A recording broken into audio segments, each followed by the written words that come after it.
Now I've become Death, the destroyer of worlds.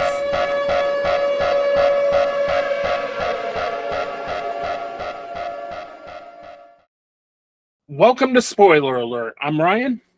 And I'm Dustin. All right. I know we've been keeping you guys way too long on this. So we did plan on doing Barbenheimer 2 months ago, but life got in the way. So to more than make up for that, we're going to try and do all the summer releases by talking about our personal 5 best and worst, and then the summer movie event Barbenheimer. So I'm going to start off with my 5 best movies of the summer. At number 5, in no real particular order, this isn't a final ranking. This isn't guaranteed favorite films list. I'm going with Spider-Man Across the Spider-Verse, Mission Impossible Dead Reckoning Part 1, Joyride, Guardians of the Galaxy Volume 3, and Oppenheimer. What are your 5 best? Man, from May to August.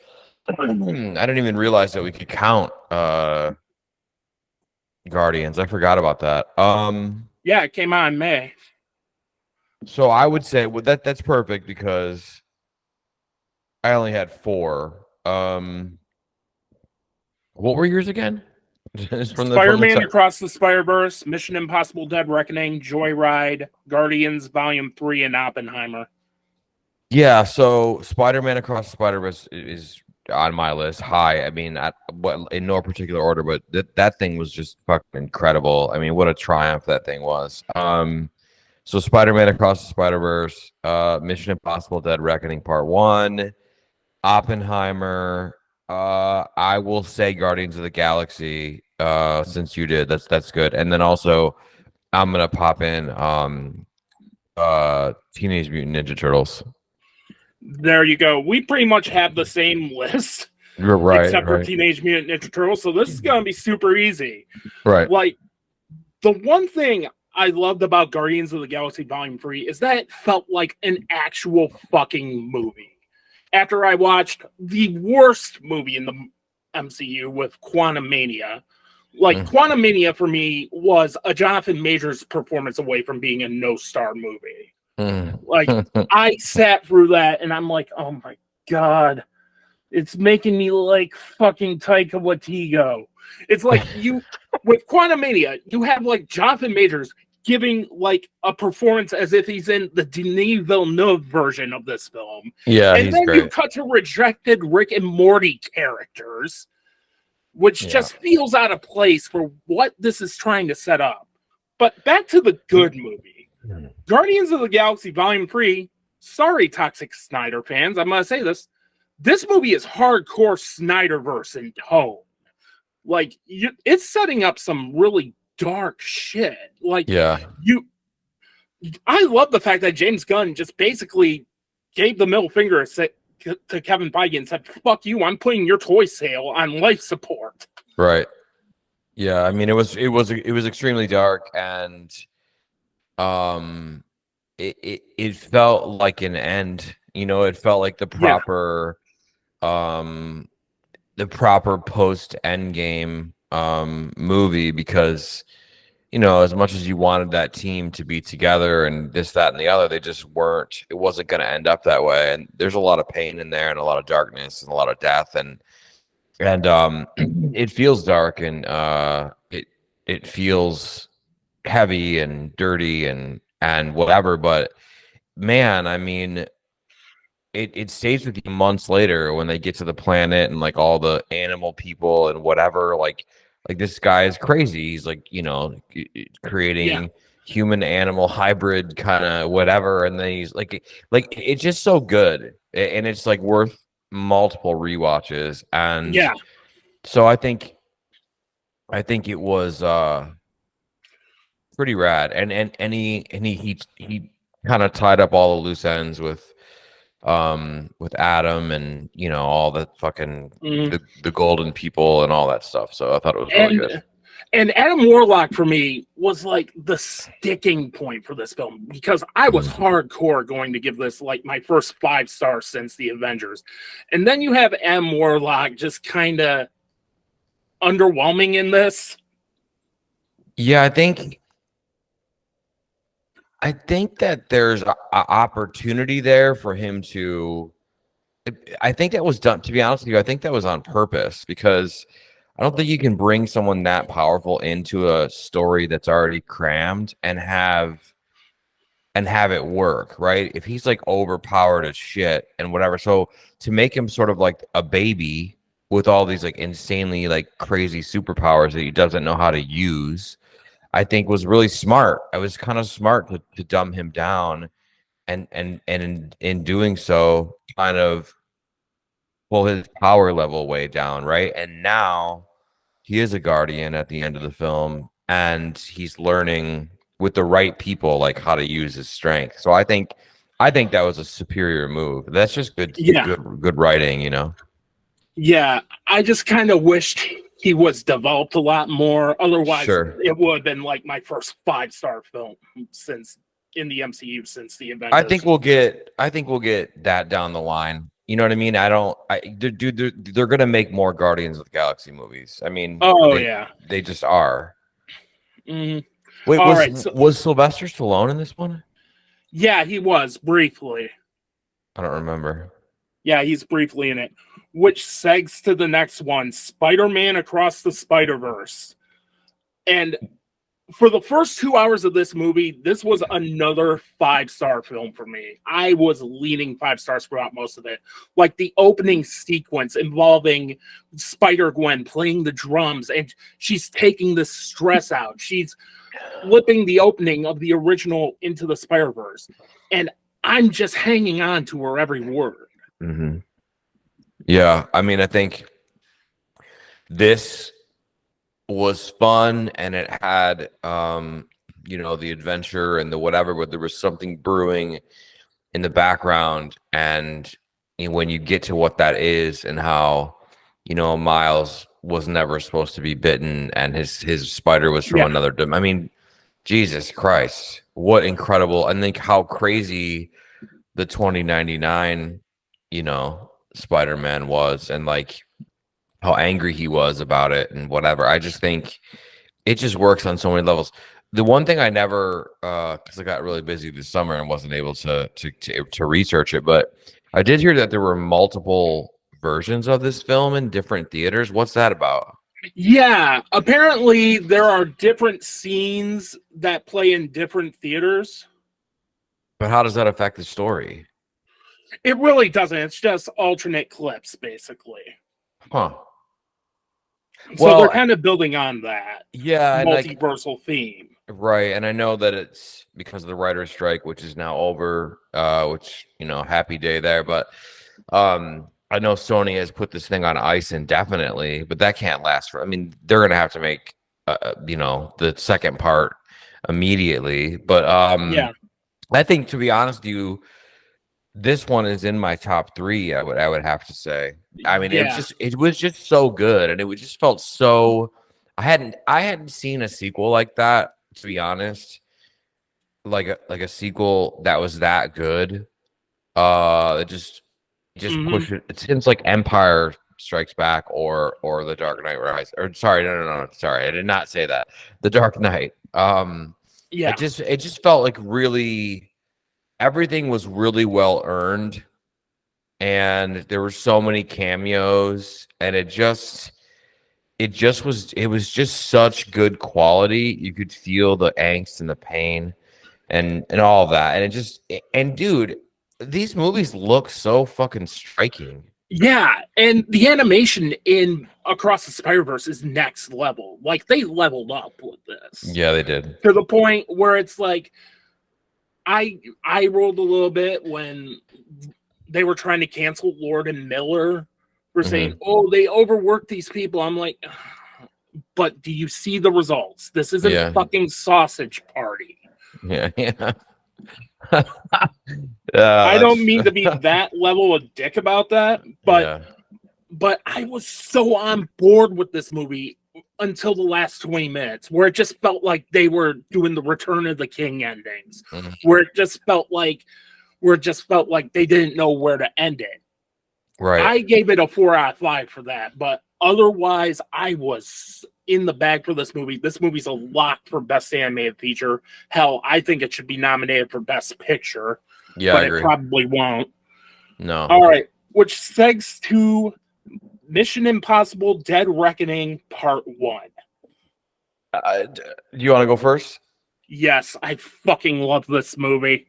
Yeah, I have to agree. On my end, my summer got so busy with podcast stuff and whatever that I was incredibly stressed this summer, right? Which is fine, it happens. But the thing that messed me up is that for the first time in my life, I was sitting in a movie, and this is Mission Impossible, and this thing's like 3 hours or 3 something, right? 2:45.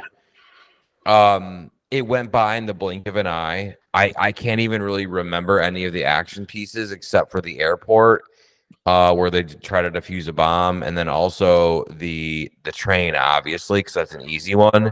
The sequence the sequence in France where Haley Atwell and Ethan Hunt are handcuffed to each other, that was fucking incredible. Yeah. So I love this movie. I've already pre-ordered it because obviously I own all of it. The Mission Impossible movies is one of my favorite franchises, and I just think the Ethan Hunt character, he is so good that he may be insane. He kind of like the idea that one man is not worth the death of one man, what all of that, like his relentless, like he will not give up about him is something that I strive to be in a real person and whatever. And like he's bonkers, and you could see that he's just not going to give up. I do think, since this is spoiler alert, there's no way Ilse is dead. I think they did that on purpose to fake out the algorithm or whatever the fuck they're calling it. And go ahead. Not to interrupt you, I love that the premise is centered around a world destroying AI giving current events. Yeah, totally. I love that they brought Kittredge back, and it looks like he'll be in the next one as well. Yeah. And it's not in a pandering fan service way, kind of like Top Gun Maverick, where they're playing Great Balls of Fire just because. First movie. Yeah, it's and natural to the story. Sure. And the thing is like, people are like, Paramount Pictures was really stupid with this movie. I mean, to see that Oppenheimer just by itself was coming in that same weekend, and then as the Barbenheimer stuff picked up, I would have delayed till August. I would have delayed till August, or I would have surprised everyone and brought it in June or something. You know what I mean? Like or to like really switch shit up and really fucking hit it hard. Drop this bitch in October, Yeah. And I mean, it was really not cool. They really fucked themselves here, and now they have this movie that's rated like almost is the best of the franchise, whatever, and it just sucks that it has to have this asterisk next to it, like these dumbasses opened on Barbenheimer, and it just I don't know. Before. Right, and but like that whole month, let's be real, that whole month belonged, and the month after belonged to Barbenheimer. Like I just think that was really bad. I mean, and to know what they had in the bag too, to know how good it was, and still fuck this up. I mean, whatever. But I think that they learned the lesson. They move forward with part 2, and I think that there's probably a bunch of twists and a bunch of recurring surprise characters. Like I'm hearing like Paula Patton and Jeremy Renner might show back up in the next one. So, I don't know. We'll see, but I'm like really looking forward to seeing what they do. And to be honest, like again, because I was fucking stressed out, I can't wait to watch this one again at home. Yeah. Yeah, I got the 4K pre-ordered. Hell, I just replaced all my Blu-rays with the 4K set for like $40 on Amazon when they had their Nice. Prime Day thing going. Nice. All right, so let's stick to the ones that both of us have seen separately. Joyride. This for me was the funniest studio comedy I've seen since The Nice Guys. Which one is this? Joyride, With the movie with Ashley Park and Stephanie Shu, in which I'm not familiar.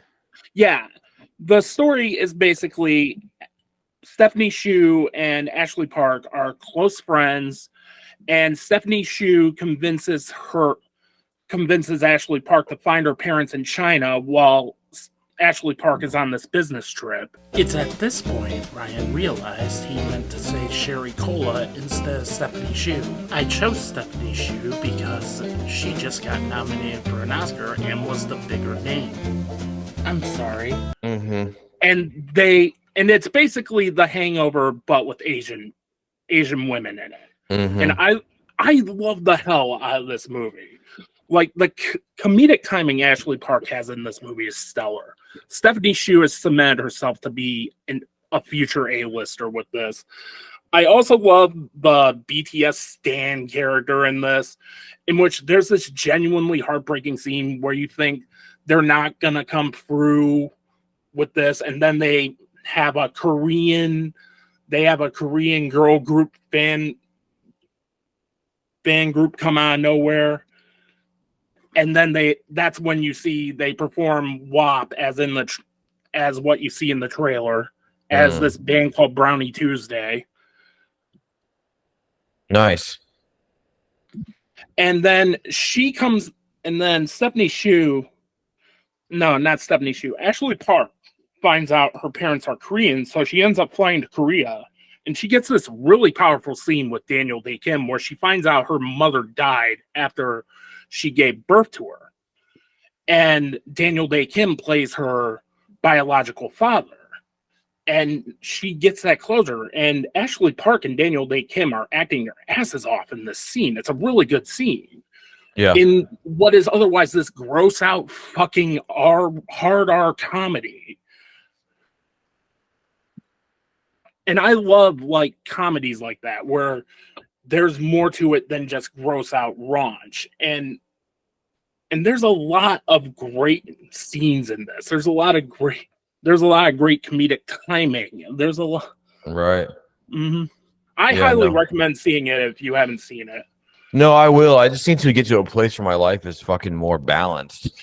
Same. Same. Yeah. Yeah. Yeah. Well, it's a nice dream at least, but I'd rather have it this way than between 52 and 60 hours, and I'm probably staring down inevitable 84-hour work weeks. Jesus depending Christ. on what's going on with my plant. So well, at least you'll have Christmas money for the new 4K Oppenheimer set. Oh, hell yes.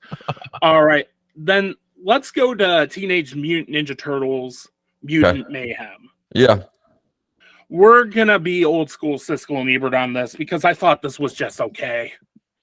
Well, I mean, it definitely wasn't the best thing I saw this summer, right? But it was fun, and I could go into it and not.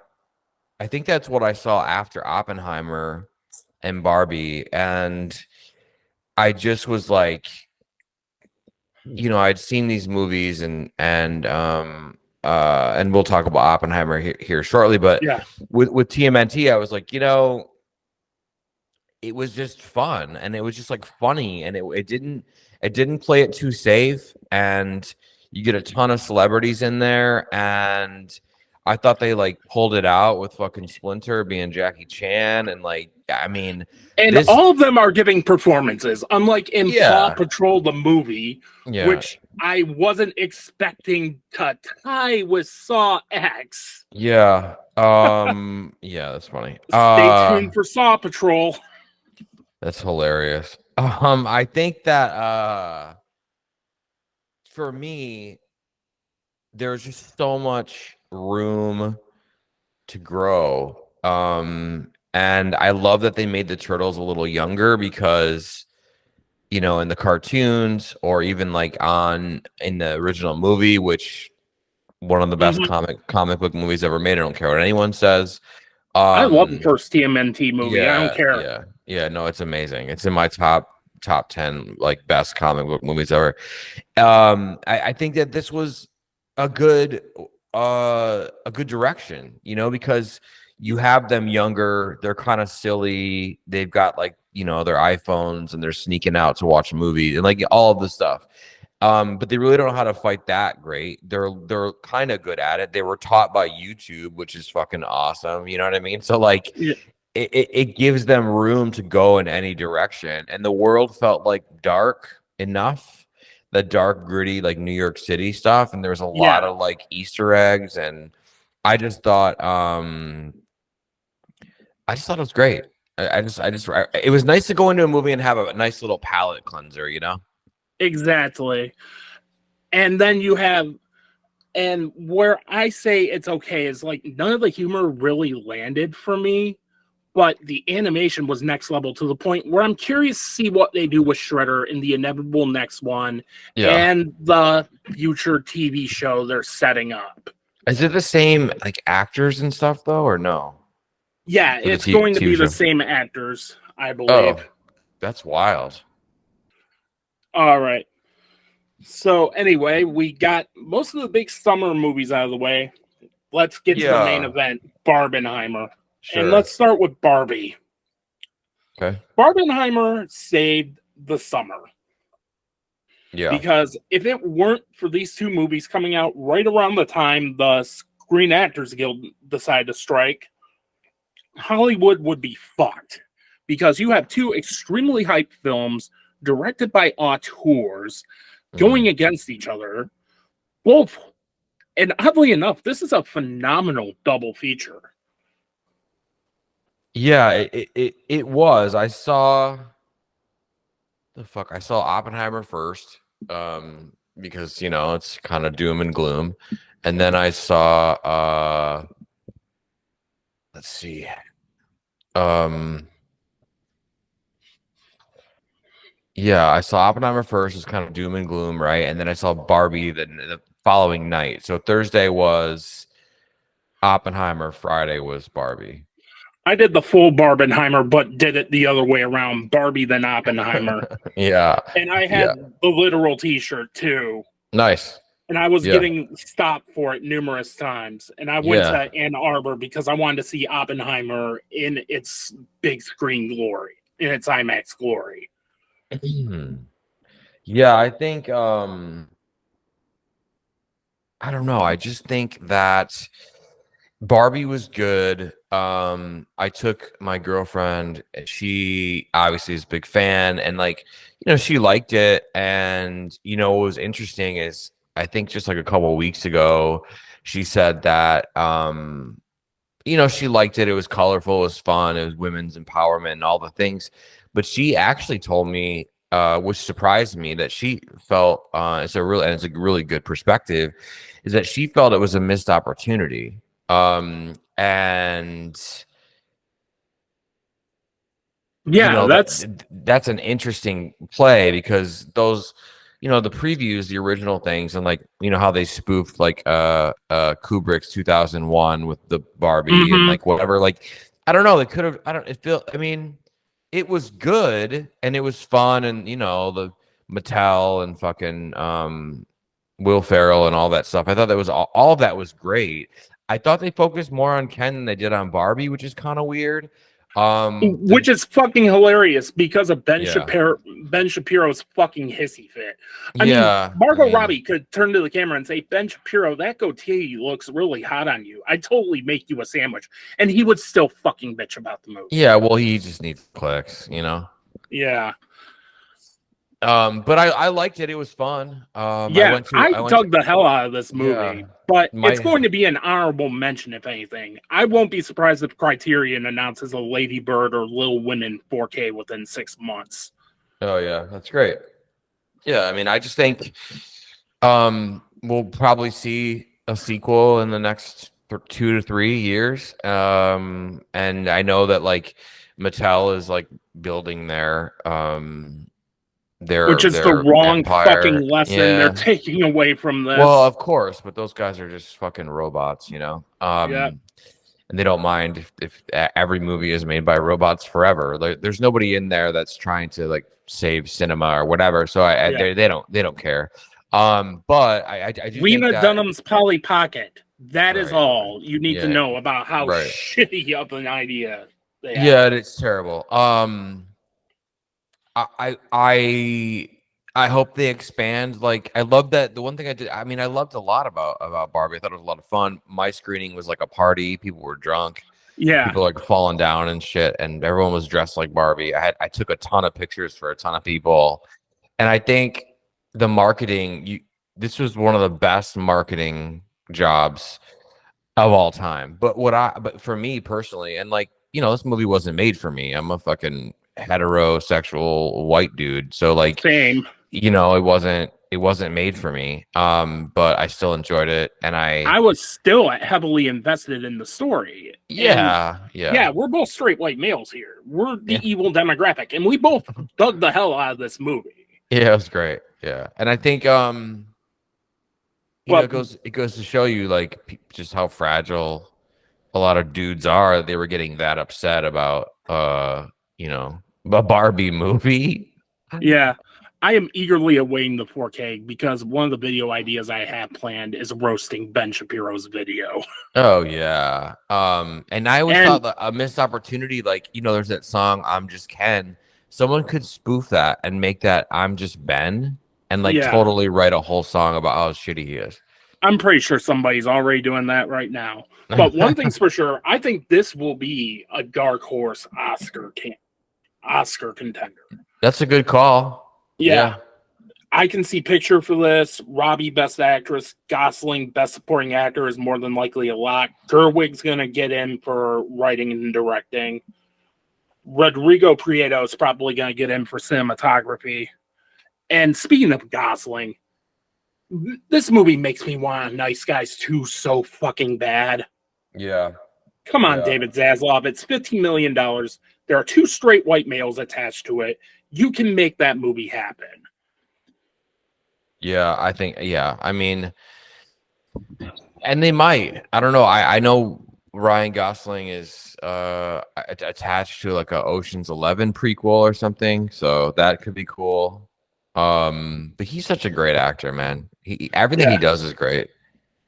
Yeah, and the other Oscar lock is I'm Just Ken. Sorry, Jack Black. Yeah. You know what? And this is, you know, people can roast me if they want. I just haven't had time, but I haven't seen the Mario Brothers movie yet. Yeah.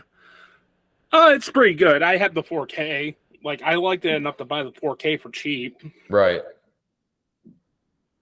But another thing I do love about this movie, and I really don't hear many people talking about it, is how much I genuinely love the soundtrack. I know, dude. It's a banger. It's like so many bangers. They fucking you know, they gave Matchbox 20's Push a little extra love, which didn't even need it. That song's still everywhere, so. And then you have Dua Lipa's big song from this, and I love Dua Lipa. I don't care. I'm straight. Yeah, no. I love Dua Lipa. Like, if she were around in the 70s, she would be talked about in the same sense as Donna Summer and the Bee Gees. Yeah, and she's great. She was in the movie. She did the lead song from it, whatever. And then Nicki Minaj and Ice Spice obviously killed it with that, with the Barbie song. And then Charlie XCX has a fucking banger on this one. And then Sam Smith's Man I Am is fucking great. Yeah, it's a great soundtrack, dude. I mean, the next day I was definitely walking around with I'm Just Ken fucking in my ears. So and all the other ones too. So we've already gone over how great Margot Robbie is in this film and Ryan Gosling is, but the one performance I want to talk about, having done the Beyond the Valley of the Dolls Idol video, shameless cross promotion of my last video, is Hari Neff, who's only in this for like 45 seconds and has so far for me a contender for my favorite 2 seconds of film in 2023 with her delivery of the words flat feet. That's No, Just the way she delivers that. I'm like yeah. in the bag for this. No, it's I great. And then you had the rivalry between Simu Liu and Ryan Gosling Ken that cracked me up. And jokes like, I'm going to beat you off. Those jokes should make me cringe. But the way Gosling delivers that line, anytime he said the word beach, I got a huge laugh out of it.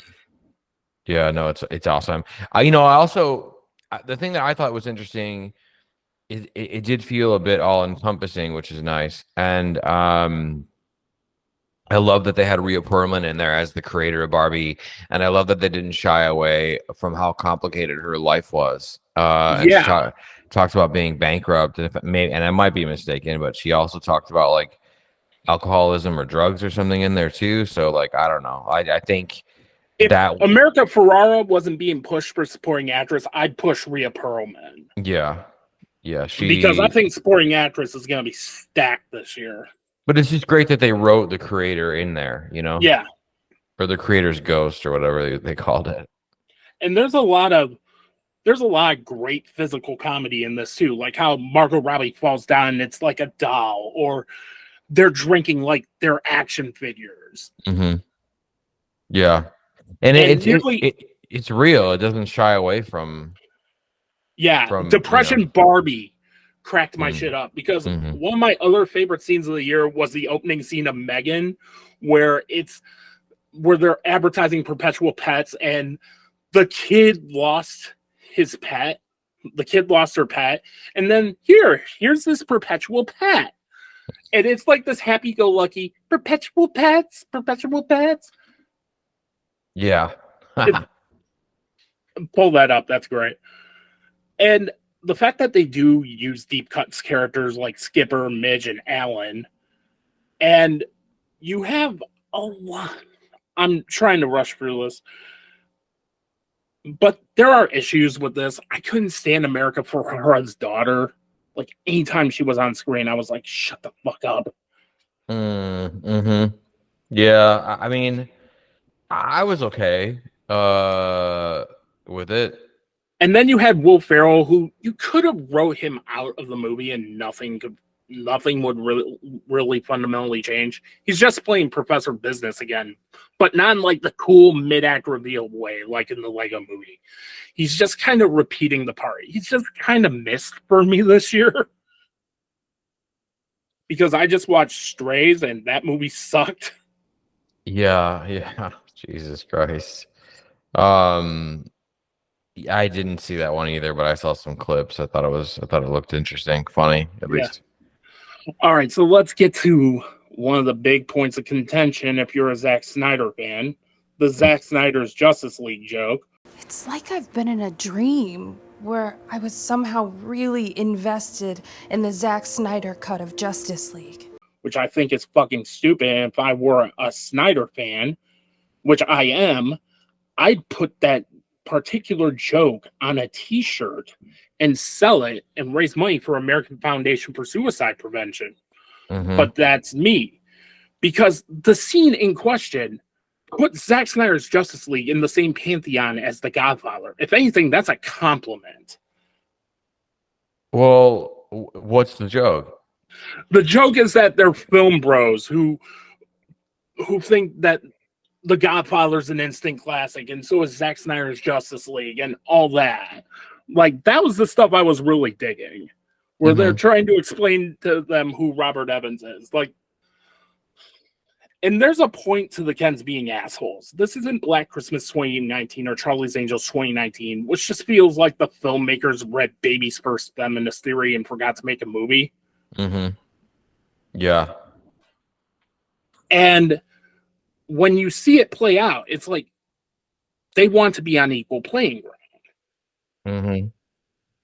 Yeah, which is why I laughed my dick off when Ben Shapiro released a 43-minute video of him whining about the film. And yeah, I barely have time as it is for my own channel, so right. Well, he's getting paid a lot, so yeah. But one of the best jokes of the film is Helen Mirren when Margot Robbie's feeling insecure. She chimes in and says, "Don't cast Margot Robbie if you're going to make this point." I laughed my ass off at that. Yeah. Um, I was gonna say I liked the just the self awareness of the whole thing. You know, Yeah. it felt really self aware, and Will Ferrell's a fucking nut as usual, but like Margot Robbie like being depressed and um I can't think of her name from Saturday Night Live. The actor that played the Kate screwed up McKinnon. Kate McKinnon was great. I think that they nailed it. It'll be interesting to see where they go next, and I hope that they still play into how difficult it is with sexism and shit like that in the next one. I hope it doesn't just gloss over and now Barbie has a family or a boyfriend and or whatever. I just hope that hope that we And get the core message of this film is be yourself. Don't be a dick. As evidenced by the $60 plus hoodie on Mattel's website, I am Kenough. Yeah, exactly. No, it's amazing. The one thing the far right assholes miss is that Margot Robbie Barbie decides to join the patriarchy, which ends on the most knee slapper joke ever. Mm-hmm. Involving, I'm going to see my gynecologist. Like, that got a big laugh on me. So, I ended up giving this a 4 out of 5. What did you give this? Yeah, I would say like a 3.5 if we're doing that, a 3, something like that. Either or would do, because I was leaning 3.5 for this movie. Sure. And then the end joke happened. And I'm like, this is a 4. Yeah. You got me, Greta. You got me. No, that's great. It's her best movie a day of the 3 movies she's directed. Right. And she really doesn't miss either. So even if I wasn't the biggest fan of Little Women, I love the little swing she took with it. Yeah, for sure. I didn't see that one either. Yeah. All right. Anyway, let's get to Oppenheimer. Okay. All right. So when I went to go see this in IMAX, and The Exorcist Believer is about to drop this week, oh my God, my theater erupted so hard with laughter. With the trailer? Yeah, the new Exorcist trailer. Yeah. Because even I'm like seeing through this bullshit. I'm like, this is cynical. They're only doing this because of Scream 22 and Halloween 2018. Of course, dude. You gotta and it's Blumhouse too. Yeah. But Blumhouse for me has more misses than hits. Yeah, I agree. But when they hit, they hit. We disagree about Halloween, but they fucked that shit up pretty bad. Yeah. Unfortunately. Yeah, but I was glad I gave Halloween Ends a second chance instead of just blindly saying I fucking hate the movie. Oh, I can't get behind it, man. Yeah. But I think, I mean, The Exorcist for me, I've only ever seen the first one. That's all I've ever really done. So I haven't seen any of the Exorcist movies, honestly. Oh wow, the first one's amazing. Oh, I do plan on remedying that for Halloween. That is, it still works. My plant doesn't go on strike. Right. But of course. As for Oppenheimer, I fucking love this movie. Again, I went into it scrambled and stressed. It's not the way you want to see this one, but I literally was like in my chair, like editing an episode for like 7 hours, and then I got up and like gagged down like whatever food was available, and then got an Uber and went and we rushed to the theater and saw it. I don't think that I'm available to give it a fair shake because for me, I absolutely love history. I mean, I could watch a 25-hour-long PBS documentary about the history of the man who invented envelopes and be like really happy. So I love history. Yeah. So this is up my alley. Nolan, I'm such a Nolan fanboy. It's stupid. Even though like now, like looking back, like a lot of his like dialogue, like looking back at things like, and I'm not talking shit because I love these are some of my favorite movies, but like some of the dialogue from like the Dark Knight trilogy and Inception and Interstellar, like some of like the dialogue and the writing is kind of clunky. I'm still Nolan fucking fan number one. Like I don't give a fuck what he does, right? And so with this, I do think it's probably like the closest he'll get to another Oscar. Because I know he got one for writing for Dunkirk, I think, or something, or if it's cinematography or something, I don't whatever. But I think he'll probably be a lock for Best Director this year. This is going to be the apology Oscar. Sure. So for me, and I love everything I just mentioned, the history, the Nolan. I mean, this thing looks gorgeous in IMAX, and for me, I really just wanted to see it again so I could take it all in the way that whatever. But it just a lot of it just felt like to me that there was a lot of characters. Obviously, Nolan does his time thing where it's like the three separate timelines sort of converging. It has the Trinity test is fucking nuts. But there were just pieces of it that I thought, okay, now wait a minute. Is this not resonating with me because I'm worried about what the person next to me is thinking about it, whether they like it or not? Or like I always walk out of a Nolan film stunned. I always walk out of in one way, shape, or form. Every Nolan film I've seen in theater, I walk out and I'm like, I'm not even sure what to say. And so it takes me a while. And that's the sign of a great artist and a great director. Mm-hmm. So even with Tenet for me, which I feel is his weakest film. And I love that movie. Because it just kind of felt like he was resting on his laurels, and they threw an ego fit about HBO Max. But at the same time, it was a damned if you do, damned if you don't scenario. Delay it to 2021 and have it premiere day and date on HBO Max, or delay it to an already overcrowded 2022. Yeah, I would have done that, but whatever. Yeah. I mean, Tenet, if you just let go and not try to understand it, honestly, Tenet makes a lot of sense. Actually, Patrick H. Willems has a great video on that. Yeah, I gotta watch that one. But also, like, if you go like going back, right, and this is just something that just kicked me in the face a little bit. There's plot threads and explanation threads in Inception, in Dark Knight, and in The Prestige that don't you still with me? You still there? Yeah, I'm right here. Okay, cool. That don't shit, something just happened with my computer. Let's see what's going on here. Oh, okay. That there's these explanation threads that he has in these movies, and they just don't like they never explain them, and he doesn't ever intend to, and they're just there to like make the film better and like give you questions. Like, you know, we don't ever really know like when Hugh Jackman's going into the machine, if he's the one coming in or and getting, or the one getting killed. Like that took me fucking 20 years or 15 years to figure out, like until this most recent watch where it's like they never really answer that, you know? And so I like that about Nolan. He doesn't feel like he needs to explain certain things. And I felt like in Oppenheimer, there were a lot of I don't know, there was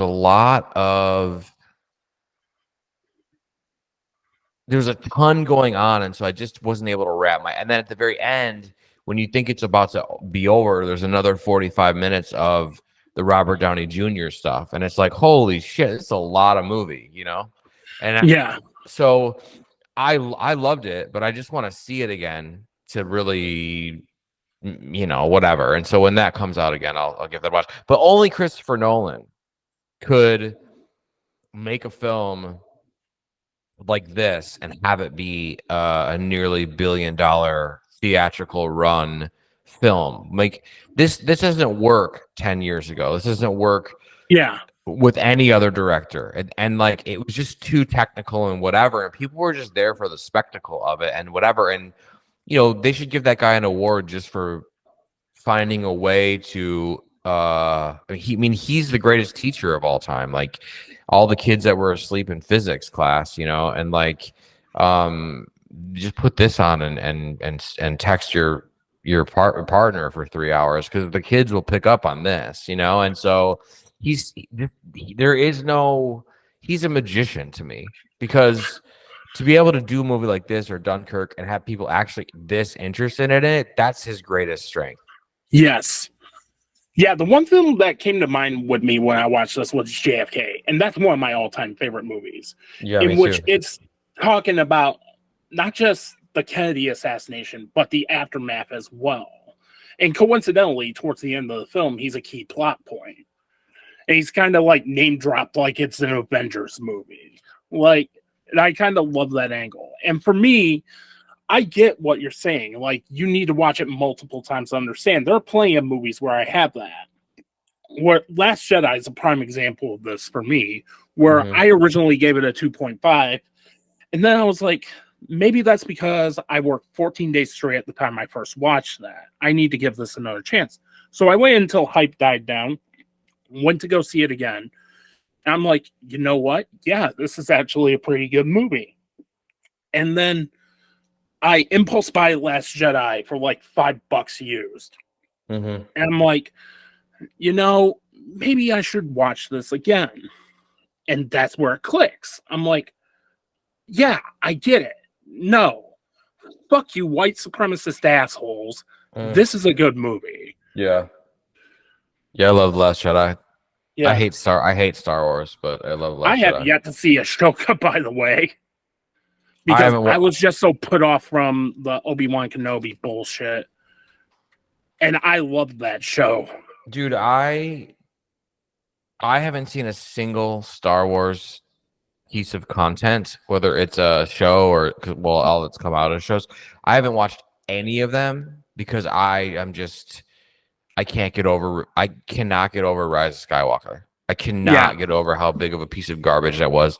That after 40 years to conclude the trilogy, to conclude the 9-part Skywalker saga that way, is just fucked, like, or whatever. And so, and you know how I feel about that, but like, I just don't. I can't watch that shit. So I mean, with Oppenheimer, I need another rewatch, and it's unfortunate it won't be an IMAX, but you know, I think or maybe they'll do an encore run or something. But they're probably going to do an encore run to get the billion. But at the same time, though, I saw it twice myself, and I feel it's his best film since Inception. Did you like it better the second time? Yeah. Yeah, okay. Yeah, I feel it's his most straightforward film since The Dark Knight, because once you see the movie for the first time, you understand the rhythm. And I was already in the bag for this on the first viewing. I loved it on the first viewing. And then I decided to watch it again because my parents wanted to go see it. And I was like, yeah, sure, I'll take you guys to go see that. And again, I was already in the bag the first time watching it. Second time, I loved it even more. So it's kind of like a reverse you. Sure. Yeah, I think that's what I'm that's what I need to do, and I need to do it like sooner than later. But I think they haven't announced a digital release for it yet. So you're right, there might be an encore IMAX run. Because there's nothing else coming out monopolizing IMAX screens right now. Yeah, it's Oscar time. And for me, Oppenheimer's an action film with words, much like 12 Angry Men, To Kill a Mockingbird, or something more recent like Tar, where it's very dialogue-driven, but it has like the tone of an action film, where it's filled with suspense, where you're invested in the story. Yeah. No, I agree. And there was just a lot of stuff that felt upon first watch felt a bit like back and forth choppy. Okay, there's Florence Pugh, she's not there she is again. Okay, wait a minute, what are they talking about? Like, a lot of the political stuff I had a handle on because I'm a history fan, but there was some of it that was a little busy for me or whatever. But I'm just like, I bet you if I see this again, it'll all sort of set.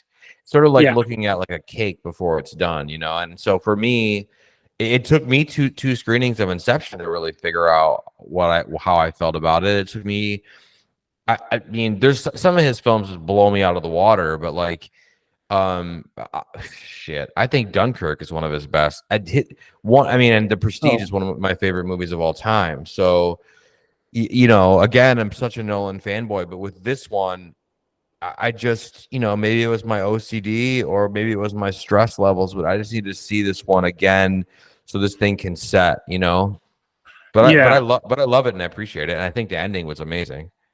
yeah, yeah. Going to my next point, RDJ is a lock for best supporting actor.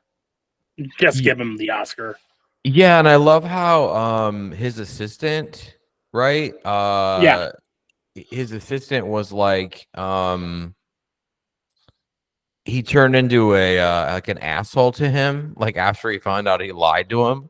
He was just being like a dick to him and shit, I love that there was a little JFK nod in there. Yeah. That was great. And that's the thing about Oppenheimer. It's hard to single out a good performance because everyone is giving this 110%. I love ensemble films for this reason. There's no ego. Everyone is coming into work. All of a sudden, you're seeing, oh, it's that guy from Blue Bloods, which my mom pointed out. Oh, here's Josh Hartnett. Oh, here's Josh Peck for some reason. It's the guy from Benny Blue Bloods, Safdie, which my mom pointed out. I love that. That's great. Yeah.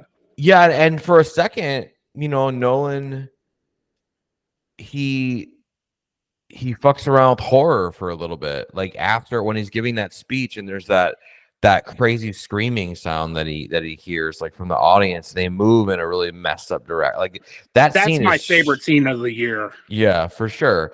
And I just think that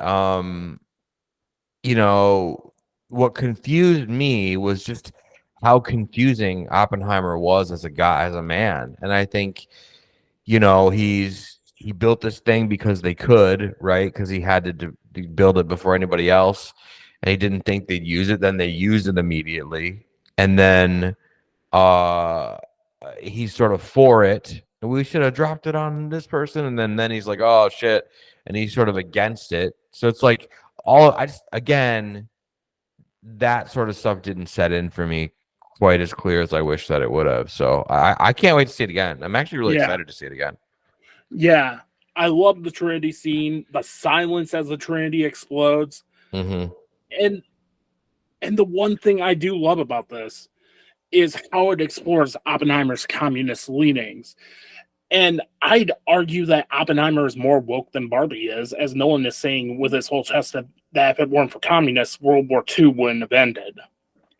Yeah, and also too the fact that he's come out and said that this movie is truly a metaphor for AI. Yeah. Which is great. And that makes sense. And then you have Hoyt van Hoytema using his day for night techniques from Nope in this film, which I'm not a big fan of day for night, but somehow Hoyt van Hoytema actually masters it and makes it watchable. Right. Yeah. I love that movie, Nope. And there are a lot of little moments I love, like when Oppenheimer is new, when asked about Jean, the character played by Florence Pugh, where it cuts to that scene, or Emily Blunt, famous actress Emily Blunt, singing in the background as stone silent during Oppenheimer's security clearance meeting. And there's a lot to love about this. And again, it goes back to what I said about singling out a good performance, because everyone's at 110%. Yeah. But a lot of people say the last half hour is where the film starts to drag. No, it's the polar opposite. This is where I feel the film counts. You have the conversation with Einstein. You have Oppenheimer not getting his renewal. You have Strauss being denied Secretary of Commerce. And this is where Robert Downey Jr. goes full God mode and says, God damn it, Academy, you're going to give me that fucking Oscar in March. Yeah, I think that everyone was like, okay, we've been in here a long time. This is wild. Trinity test, okay.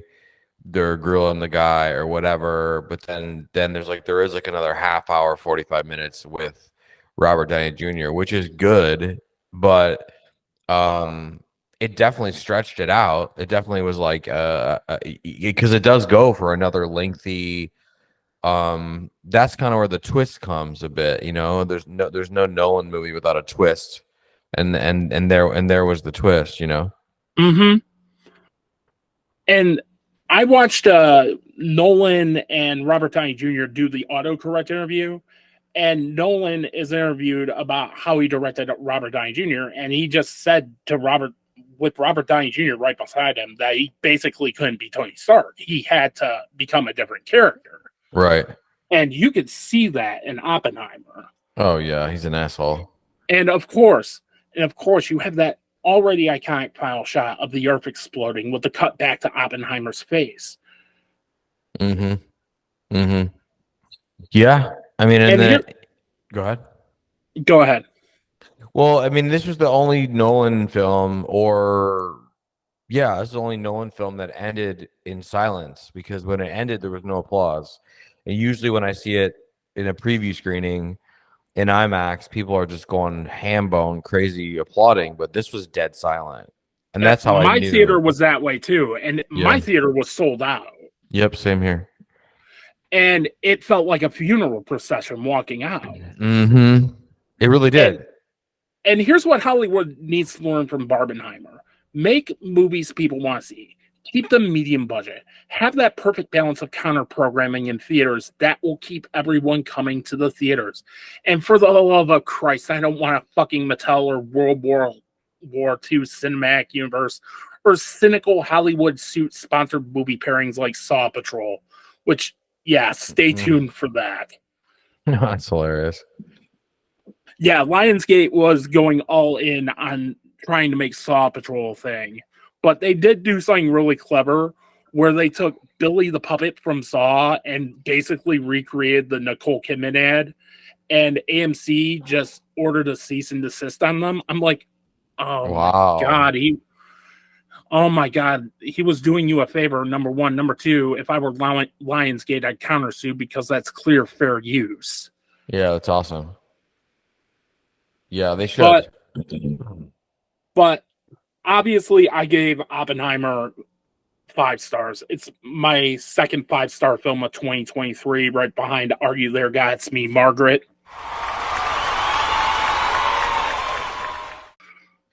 Yeah, I think. What would you give this? Man, I think I have to hold.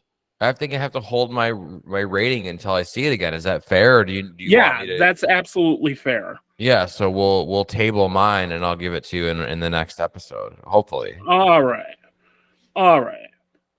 But first, I have some unfinished business with Expendables before we get to the viewer voted episode, Saw Patrol. That's gonna be great. Oh man. Oh, I can't wait for that, especially watching Paw Patrol this morning. Yeah. Oh my God. That's insane. That being said, be sure to like, comment, share, spread the word of New Rums Media. Follow me on all my socials at New Rums Media. And until then, we'll see you next time.